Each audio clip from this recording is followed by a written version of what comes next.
Well, this is our first time in London publicizing the show, but the fact is that, first of all, the United States has a very special relationship with Great Britain. We're great allies, and sometimes we don't recognize that enough, and we should. But we also, actually, Britain is one of our largest groups of attendees and our largest source of international companies. Over 1,000 Brits come over to Las Vegas every January, and they see the latest, greatest technology and innovation. We want more because we want to expand on the relationship both ways. We're also here for Entrepreneur Week. We're heading a delegation of actually technology executives, which are meeting around London this week. So it's a very important and valuable and precious two-way relationship. You can't go anywhere in either of our countries without reading gloomy stuff about the economy. You know, it's all bad, there's unemployment's on the rise, growth is practically flatlining wherever we go. What's your message from the tech sector? Is it more optimistic than that? That's why we're so important. You know, both our leaders, political leaders, face challenges, and then what they're trying to do is deal with tough financial circumstances. And when you're in these tough circumstances, you have three choices. You can raise taxes, you can cut spending, and or you can grow. Now, growth comes from innovation. Innovation is who we are. Innovation is a jobs creator, and it is a growth creator. By creating growth, you're creating additional tax revenue, you're employing people, they're not on the public dole. So innovation is a very, very good thing. Now sometimes it causes dislocations. You know, the horse and buggy manufacturers were dislocated by the car, and certainly travel agents and others were dislocated by the internet. But the fact is that innovation is a very good thing, and we are innovation. Tell me about it from the other point of view though. We need, or you need, I guess, from your industry, consumers to buy affordable stuff. Now, if our disposable income is going down, can anyone afford the wonderful things that's going to be on display in January? Well, the amazing thing is that despite the fact that disposable income is being challenged all over the world, our sales are up. And the reason they're up is because there's innovation, they're solving problems, they're enhancing lives, and the fact is that for any one of our products, their price is going down every year while the quality is improving. So the value equation is such that for a very tiny cost per hour of use, you can enjoy any one of our products. And you may not be able to afford to be the first one to buy one in your area, but certainly if the product's been out a year or two, you could buy it at a very reasonable cost. And then you may cut back in another area. You may travel less. You may spend less on expensive clothing or something, but our products, innovation and technology is something that everyone wants, and it's also a great equalizer. Some of the poorest people in society now are having access to riches of entertainment and education that the wealthiest couldn't even access a dozen years ago.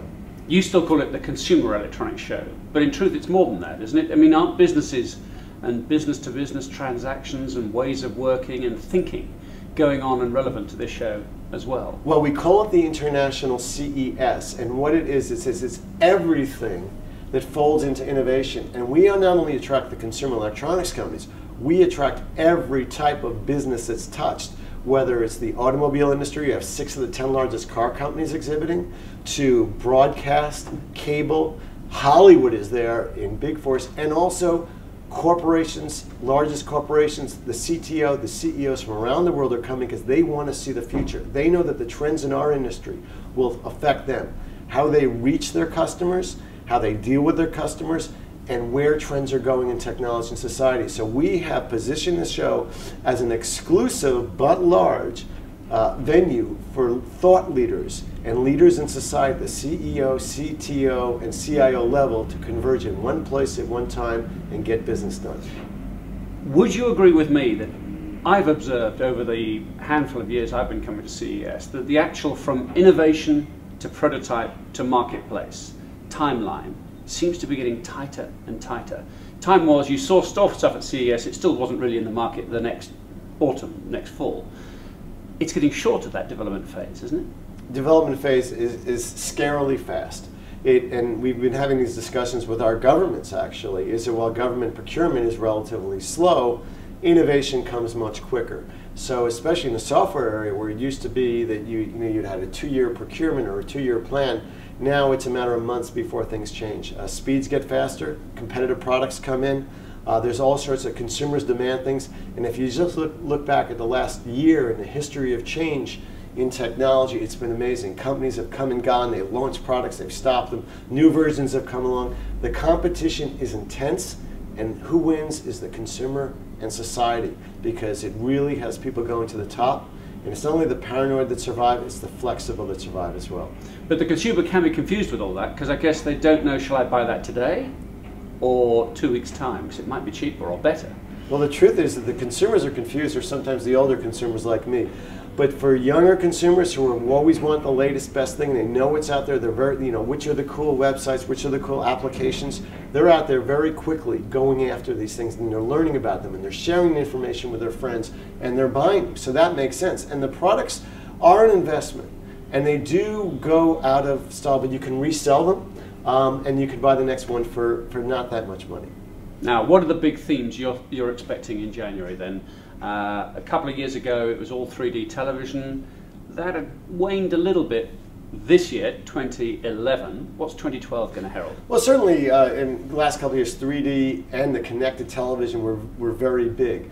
We're looking at wireless communications of any type, wireless access to everything. That small screen, which has grown to a little larger screen with the tablets, is going to be very, very big. And it's literally thousands of apps, businesses being created, making your life better, opportunity for entrepreneurs. We are living in an unprecedented time where anyone with an internet connection can basically start a business, come up with a great idea, and there is a demand for these businesses that are out there. So we are living in a wonderful time, and the CES is the idea factory for these new businesses, and that's what we want to do. It's 80% of our exhibitors are small businesses, and certainly the great bulk of our attendees are people, entrepreneurs looking to invest, to buy. The 5,000 journalists that come want to write about these things. So it's an exciting opportunity, and it always starts the year with a great note of optimism.